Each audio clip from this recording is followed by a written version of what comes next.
Hai guys, nama gue Anton. Kali ini gue mau bersaksi mengenai kebaikan Tuhan dalam hidup gue. Ya, aku mau cerita mengenai kayak pertolongan Tuhan dalam hidupku sih. Dulu aku sempat ada mengalami kecelakaan. Waktu itu keadaanku tuh kayak dari Sumatera menuju Jakarta. Di saat itu sih kejadiannya di daerah Palembang. Jadi waktu itu di saat pukul 5 pagi sih kecelakaannya itu. Kan jalur Sumatera itu letter S ya. Jadi aku baru selesai istirahat bersama keluargaku di rest area. Mau aku lanjutkan kembali perjalanan. Nggak selang dari tempat rest area itu 5 menit 10 menit terjadilah benturan antara mobilku dengan truk box seperti itu. Jadi truk box itu mengambil jalur mobilku. Jadi dari bawah aku turun, dia naik gitu. Dia menghantam pala ketemu pala. Mobilku malang di tengah jalan, saking kencangnya benturan dia terbalik. Nah, posisiku itu aku duduk di antara supir dengan bangku depan gitu. Jadi aku mental lah ke koplingnya, pedal koplingnya yang nyetir gitu kan. Di situ begitu aku mental, palaku yang masuk ke dalam, aku sudah nggak sadarkan diri. Jadi di situ sih kalau cerita keluargaku, aku mengalami koma 3 hari 2 malam saat itu.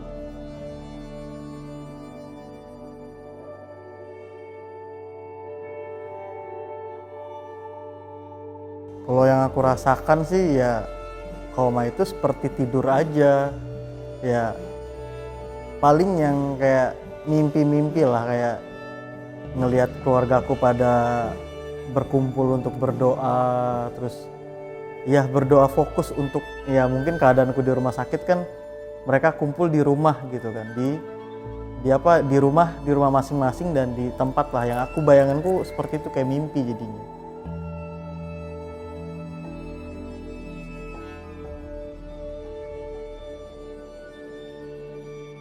Kalau waktu aku sadar dari koma ya aku menjalankan kayak terapi sih.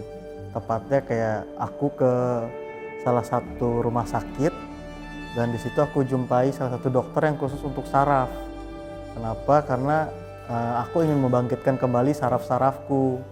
Karena terasa banget saraf yang setelah koma, karena itu kan komaku cukup lama ya, 3 hari 2 malam. Jadi sarafku cukup kaku seperti itu. Jadi aku kembali mengikuti fisioterapi. Saat fisioterapi yang ku ingat itu kegiatannya kayak aku ada dikasih salah satu bola itu bola besi ya. Jadi aku disuruh masuk ruangannya dan tiduran di tempat tidur pasien, disuruh menggenggam satu bola. Nah aku bingung dong, ini bola apa dok gitu kan. Tapi dokter itu bilang digenggam aja secara kuat gitu, dan di situ ternyata bola itu kayak ada aliran setrum. Nah, kok nyetrum dok? Aku bilang gitu kan. Terus dokter itu bilang jangan dilepas, itu sengaja aku buat untuk membangkitkan saraf kamu seperti itu. Jadi ya adalah sekitar hitungan dokter, aku lupa berapa menitnya, aku pegang, aku genggam seperti itu bola setrum itu. Oh ya, jadi kan kalau awal mula itu pasti membangkitkan saraf-saraf di badan ya.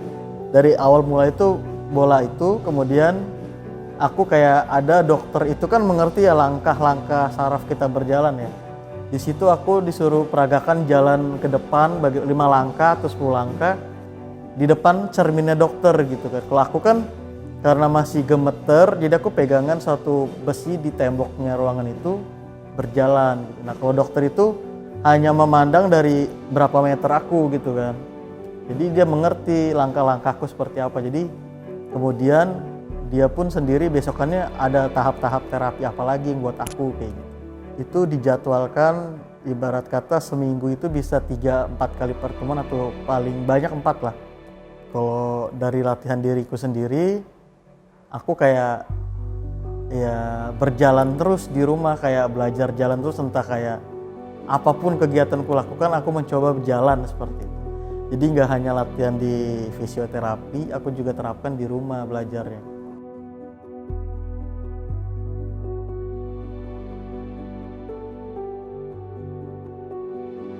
Oh, waktu itu kan kebetulan lagi fisioterapi ya, dan aku juga di rumah itu karena aku tahu aku manage sama UN sebentar lagi, aku belajar itu kayak belajar megang pulpen. Jadi ada kan ya kalau zaman dulu tuh ada melingkari dengan garis bundar ya. Di situ aku beli penggarisnya dan aku juga berusaha bagaimana cara pegang pulpen, terus juga melingkari seperti apa biar nggak keluar garis kayak gitu. Jadi belajar jalan iya, belajar nulis juga iya gitu, karena saraf tangan ini juga perlu dilatih seperti itu.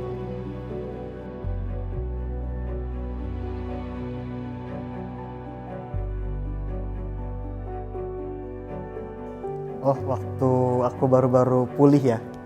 Jadi tuh sebenarnya nggak langsung datang buru-buru ke gereja gitu. Jadi adalah beberapa anak youth yang datang menghampiri aku, jenguk ya ibarat kata ke rumah gitu. Jadi aku baru banget datang dari Palembang dan beberapa anak youth datanglah menghampiriku ke rumah gitu. Jadi wow, aku kaget dong dihampiri, mereka datang rame-rame gitu kan. Ya jujur kalau aku sih sedikit malu karena dengan kondisiku aku hanya bisa berbaring di tempat tidur seperti itu. Jadi kalau anak-anak youth datang ini malah motivasi, ayo dong semangat sembuh biar kita ke gereja lagi kayak gitu. Ya itu aku mengucap syukur ada komunitasku seperti itu. Kalau di sekolah waktu itu yang aku ingat ya, aku baru datang dari rumah sakit, terapi masih berjalan. Ya aku harus kayak memberi kabar lah ke sekolahku, aku datang sama mamaku gitu. Jadi begitu aku sampai gerbang sekolah, aku ada salah satu sahabat yang aku ingat tuh namanya Budi. Dia itu teriak dari atas koridor gitu kan, lantai 2, Munte datang gitu kan. Nah ternyata satu koridor itu teman-temanku turun semua nyerbu ke bawah gitu kan. Aku sendiri yang datang itu bingung loh, ini kenapa gitu kan. Ternyata mereka nyambut aku seperti itu. Wah aku seneng banget kan. Kedua ya aku udah say hi dengan teman-teman, aku menghampirilah ke kantor guru, ke ruang kepala sekolah. Karena di situ aku menceritakan kembali keadaanku saat ini udah bisa kedatang kembali gitu. Jadi ya guru-guruku sendiri bingung, wow Munte datang nih gitu kan ya. Kami bercerita-ceritalah di dalam ruang kepala sekolah seperti itu.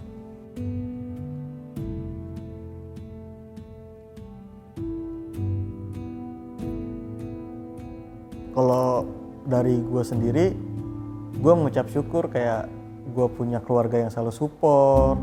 Kedua gue punya komunitas yang selalu care sama gue, keadaan gue bagaimana dari awal gue datang dari Palembang.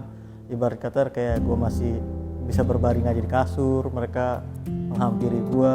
Ya itu sih salah satu plusnya gue ya, punya komunitas yang baik, punya keluarga yang selalu mensupport seperti itu. Ya mengucap syukur banget gue punya kayak timing seperti itu ya. Tuhan selalu kayak, kalau gue inget itu Tuhan banyak banget pertolongan dalam hidup gue gitu kan. Kayak ada dari bagaimana gue prosesnya gue pemulihan, cara proses gue pemulihan, dan juga kayak banyak sih sebenarnya yang harus gue ceritakan. Cuman kan seupdate dan detailnya itu mungkin bisa memakan waktu. Seperti kalau kayak gue ringkas itu ya, komunitas gue care sama gue, terutama komunitas di gereja ya. Dan juga keluarga gue itu tahu gue itu gue akan UN sebentar lagi, dan gue ternyata terjadi kejadian seperti itu. Ya mereka selalu kayak mendampingi gue bagaimana cara gue melewati proses-proses ke depannya, terutama proses fisioterapi sih saat itu.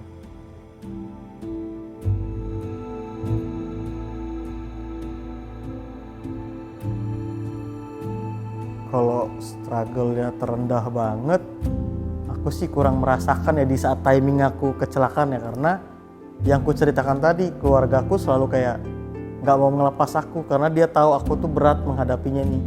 Terutama aku mau UN dan aku harus belajar jalan, belajar bangkitkan saraf.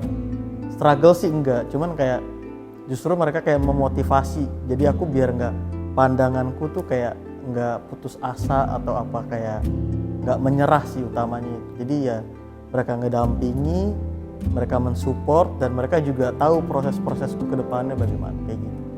Kalau pola pikir gue seperti apa positifnya, gue nggak lupa berdoa terutama, dan gue melewati proses-proses gue itu juga kayak itulah, kayak selalu ingat akan Tuhan, kebaikan Tuhan bagaimana, gue masih dikasih nafas ya, walaupun gue dikasih nafas, gue harus belajar ulang berjalan dan membangkitkan saraf. Ya seperti itu gue lewati aja, ikuti urutan-urutannya, tapi yang pertama yaitu gue berdoa dan mengucap syukur kayak gitu. Dan juga selalu dilindungi, kayak dikip lah sama keluarga yang selalu kayak support, ngedukung kayak gitu. Jadi kalau kayak struggle terendahnya puji Tuhan sih kurang dari itu, karena aku udah disibukkan kayak ya aku bilang itu cerita proses fisioterapi dan segala macam udah dijadwalkan. Jadi kayak nggak ada waktu kayak aku hampa, nggak ada jadi.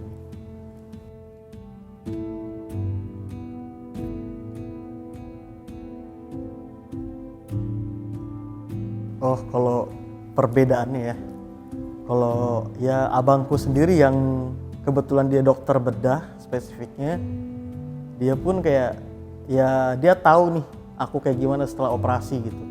Jadi dia mensupportnya ya nggak apa-apa Ton.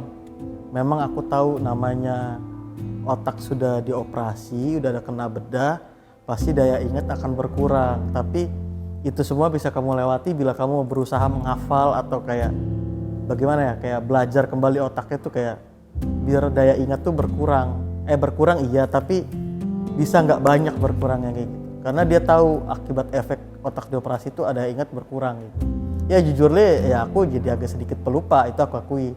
Tapi dengan cara apa aku kayak mengurangi itu, aku selalu menyiapkan kayak note tersendiri entah dari handphone atau buku. Jadi kayak aku pelupa, apa yang aku gampang lupa aku catat.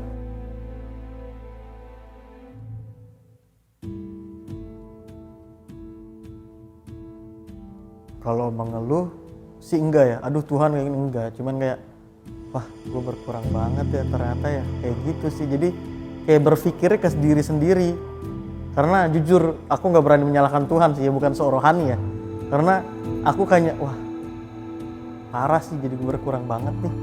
Padahal dulu ya bukan aku sombong, dulu tuh kalau mau ujian jadi tuh malamnya aku bisa hafal satu buku full di catatanku. Itu satu buku itu aku hafal. Mamaku tuh setiap aku baca 1 jam, kemudian mamaku tanya-tanya, tanya jawab ya latihan gitu. Aku hafal satu buku, tapi setelah kejadian itu ya aku kayak orang ngomong apa berapa jam yang lalu, aku udah lupa nih apa yang dibahas. Contohnya gitu, berkurangnya. Cuman kalau kayak yang dulu-dulu banget malah aku inget, tapi kayak baru-baru tadi malah lupa, kayak gitu. Itu sih aku akui kayak gitu berkurangnya.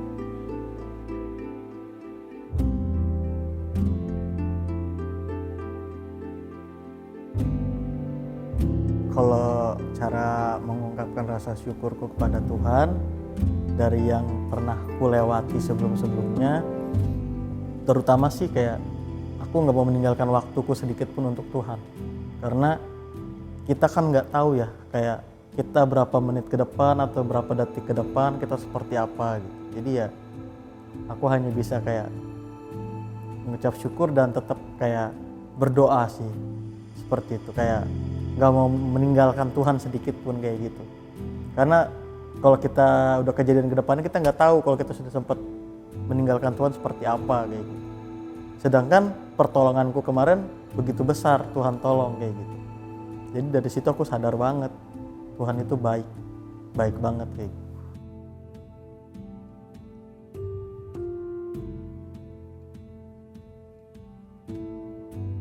Kalau untuk terima kasih untuk siapa aja, terutama yang mendampingi aku saat aku mengalami proses, pasti keluarga nggak meninggalkan aku ya. Yang pertama Tuhan, kedua keluarga yang selalu menopang, ketiga ada tanteku itu adik dari papaku, dia tuh yang benar-benar merawat aku dari berbaring sampai aku bisa jalan, dia selalu mendampingi aku.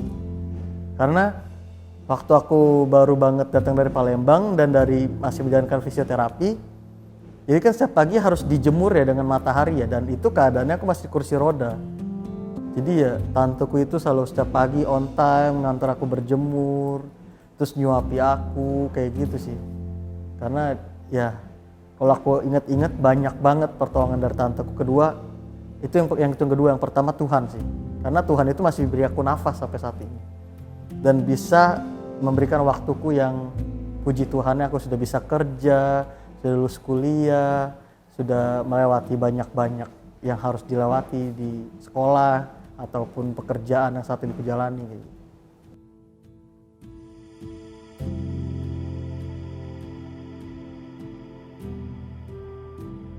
Tetaplah setia sama Tuhan.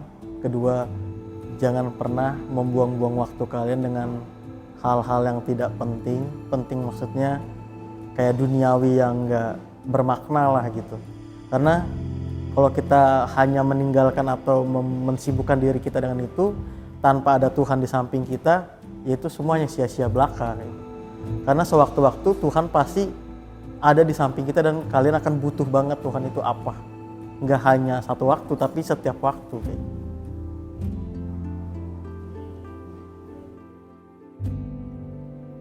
Thank you teman-teman udah mau denger cerita dari aku. Semoga apa yang aku ceritakan bisa jadi berkat buat teman-teman juga. Nama gue Anton, this is my story.